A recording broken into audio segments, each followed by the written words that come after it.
இந்த love matter எல்லாம் மாட்டிக்காத நீ ஏன் சொல்றேன் தெரியுமா? உண்மையா சொல்றேன். அப்பா எப்ப பார்த்தாலும் ரிப்போர்ட் பண்ணிக்கிட்டே இருக்கணும். எங்க இருக்கிற என்ன பண்ற, எது செய்யற, என்ன சாப்பிட்ட, எங்க போன, எங்க வந்த, ஒரு செல்ஃபி அனுப்பு, ஏன் போன எடுக்கல, நீ ஆன்லைன்ல இருந்திய நான் பார்த்தேன், இன்ஸ்டாகிராம்ல நீ எதுக்கு அங்க ஒரு மெசேஜ போட்ட, அது யாரு உங்ககிட்ட பேசிட்டு இருக்கிறது, நைட் எல்லாம் நீ தூங்கவே இல்லை, எனக்கு தெரியும், நான் எப்படி உன்னை நம்புறது, நீ எப்படி எனக்கு வந்து வாய்ச்ச, நான் என்ன சானிய இதுக்கா நம்ம வாழ்க்கை.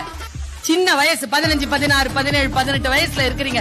வாழ்க்கையில் கல்வி என்கின்ற ஆயுதத்தை கையில் எடுத்துக்கொண்டு அதிகாரம் என்கின்ற எல்லைக்குள் போய் பொருளாதாரத்தில் பெரியவர்களாகி இந்த தேசத்தையும் இந்த நாட்டையும் இந்த குடும்பத்தையும் காப்பாற்றுகின்ற அத்தனை ஆளுமையும் பெறக்கூடிய ஒற்றை வயதில் இருக்கிறோம். இந்த வயதை போய் வீணடிக்கலாமா? அதெல்லாம் செய்யறதுக்கு காலம் இருக்குது.